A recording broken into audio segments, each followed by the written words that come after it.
E dessa cidade então pra outra, pra outra, e pra outra, e pra outra. Até que no momento que eu decidi que eu não ia parar de viajar. Se eu voltasse no tempo, com certeza eu faria tudo de novo. Foi lindo.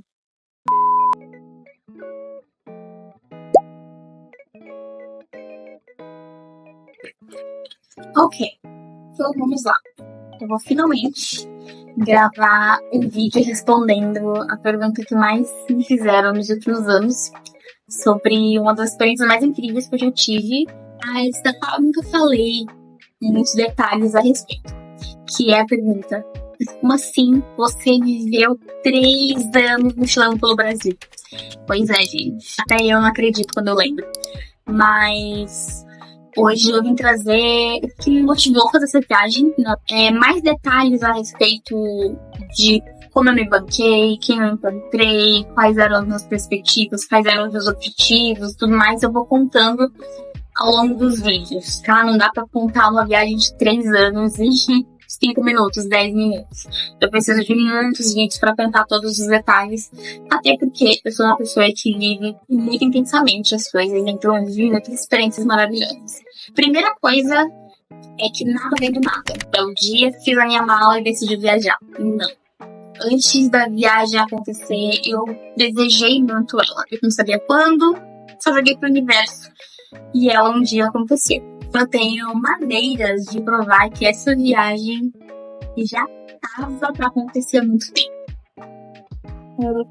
A primeira coisa, eu tenho uma lista que eu fiz em 2013 de metas para minha vida. E uma das metas é essa azul clara, tá escrito mochilar pelo Brasil. Por isso que eu digo, recomendo, eu aconselho todas as pessoas, gente, registrem seus sonhos, seus objetivos, sua vida, seus sentimentos, porque um dia isso daqui vai ser preciosidade, vai ser uma ferramenta para você conectar os pontos do que você desejava, do que você realizou, do que você foi, do que você sofreu, por que as coisas aconteceram como aconteceram. Então fica a dica, registre. E aí, para além dessa lista de objetivos, eu tenho mais 3 coisinhas para mostrar para vocês.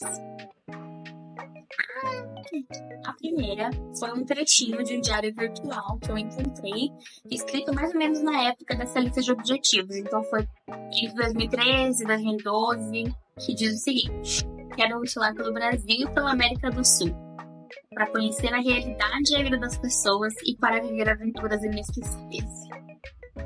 A segunda coisa é um trechinho de um e-mail que eu escrevi para um amigo que mora no Paraná. E diz o seguinte: não conheci a sua cidade ainda, mas tenho vontade. Eu vou para ir qualquer dia desses. É bem provável que eu vá no meu mochilão. Estou planejando um mochilão pelo Brasil. E a última etapa é a região sul. Só não tenho certeza de quando ainda, porque é muito lugar para conhecer. Esse daqui talvez eu tenha escrito um pouquinho depois da lista de objetivos, porque eu já tinha uma ideia de por onde eu vou começar, onde eu vou terminar. Eu tinha uma vaga ideia do que eu queria. E aí o último é muito interessante, que foi um e-mail que eu escrevi para uma amiga de uma amiga. E foi com o Charlie das vantagens de ser invisível, sabe? Dear friend, I am writing to you because she said you listen and understand. Você escreve para uma pessoa que você não conhece, por recomendação de alguém, um people invisível, que você não faz nem ideia da cara. E se realmente existe, talvez um dia eu me encontre essa pessoa, nunca vi, não faço ideia de quem ela é, de como ela é, mas foi muito importante ter essa pessoa nessa fase da minha vida em que eu tava um pouco perdida, mas cheia de vontade, de expectativas e alguém pra compartilhar esses anseios. E diz o seguinte: fulano, estou passando por algumas coisas e nossa amiga em comum, me aconselhou a te escrever, dizendo que você certamente teria uma palavra de alento. Há algum tempo, a paciência que eu tinha com o meu trabalho foi sumindo, e eu sabia que quando ela sumisse de vez, eu estaria batendo minha cabeça na parede, surtando. Dramática só um pouquinho. Eu precisava de algo a mais, alguma coisa que me fizesse orgulhosa de mim mesma no final de um dia. Mas e aí, o que fazer? Se eu saísse dali, pra onde eu iria? Nada me garantia que seria o meu emprego dos sonhos. Até porque A qualificação eu tinha pra tanto. Comecei a ter crises nervosas, chorar, me descabelar, cagar e andar para as regras, para as ordens, estava na pilha de neve. Assinei minha carta de demissão e, enfim, estava feito. Eu me sinto presa ao mundo que não me pertence. Eu estou sempre oscilando entre feliz e triste. Nunca parei para pensar exatamente por quê. Agora eu sei, porque eu tenho diagnóstico. Eu vivo numa cidadezinha morta, de gente normal, chata e conformada. Eu fico pensando, será que vou ser como essas meninas que vão estudar administração na faculdade local, trabalhar e ter filhos antes dos 30? Mas penso também, se eu me sinto tão diferente deles, por que eu tenho que fazer tudo tão igual? Eu quero e eu sinto que eu preciso sair da casa dos meus pais, sair dessa cidade, entrar na faculdade, mochilar pelo Brasil, conhecer o mundo, fazer listinha de coisas para viver antes de achar que chega. Dá pra viver tudo isso ao mesmo tempo ou pular algumas etapas? Talvez aos 24 anos. 24 foi 2 anos antes da viagem. Tudo parece ser bem mais complicado do que realmente é. Eu estou perdida. É muito precioso ter isso, assim, porque eles dizem muito sobre a pessoa que eu era naquela época. Sobre quem eu me tornei. Eu me tornei realmente a pessoa que eu queria ser. Eu vivi as experiências que eu queria viver. Mas eu precisei botar pra fora, sabe? Jogar pro universo e falar, o universo me traz isso. Não sei como, não sei quando, mesmo uma hora vai acontecer. Então, 2 anos antes de iniciar de fato a viagem, foi quando eu escrevi esse e-mail pra PayPal, pra amiga desconhecida. E aí eu acho que eu coloquei na minha vida que se tudo desse errado, eu ia me lá pelo Brasil. E aí, nessa fase que eu escrevi essa carta, eu fui fazer uma viagem com os amigos. A gente foi pra uma cachoeira, no litoral sul, em São Paulo. E debaixo da cachoeira, eu pedi mudança, sabe? Falei, cara, eu preciso de alguma coisa muito grande que transforme minha vida.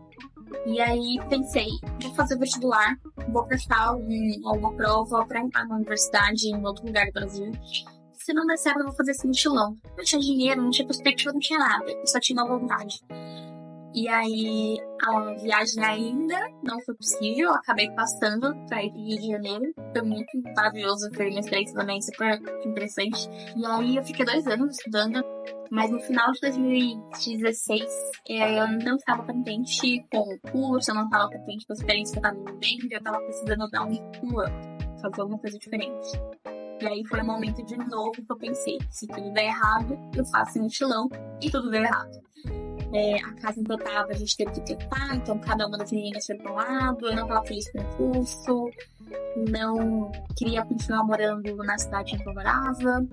E aí eu decidi, a convite de uma conhecida, visitar Paraty. Então a minha ideia era conhecer um lugar novo, experienciar alguma coisa diferente, pra me dar um gás e conseguir voltar.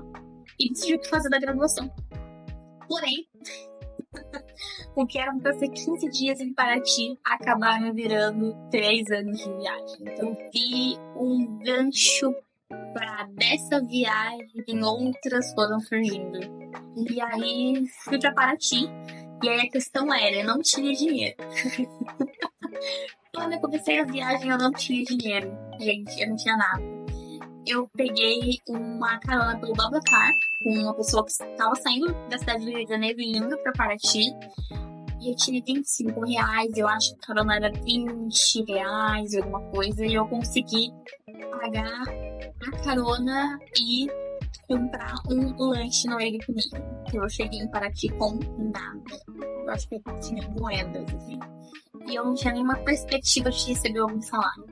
E eu desci na estrada, então eu desci num caminho, na verdade não desci nem no centro da cidade, eu desci na estrada, que a menina que me ofereceu hospedagem, ela morava em um bairro que ficava no caminho do centro da cidade, então eu desci ali, ela me encontrou e a gente entrou no bairro. A primeira impressão foi, quando eu olhei o céu, eu lembro muito de ter visto o mar aberto e as estrelas. Aí, a partir do momento que eu cheguei, o que aconteceu? Essa menina me deu algumas dicas de o que eu poderia fazer, para conseguir trabalho e tudo mais. Mas a ideia principal era, sobe a rua e vai pra estrada e pede carona. Isso pra mim foi absurdo. Eu falei, gente, como assim? Eu nunca fiz isso na minha vida. Mas pra ela era a coisa mais natural. Tipo, de carona.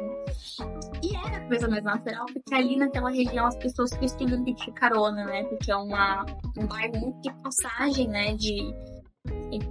Do Rio de Janeiro pro centro de Paraty. Então eu peguei carona com muitas pessoas diferentes. Então, com cada uma dessas pessoas eu conversei muito sobre outros universos possíveis.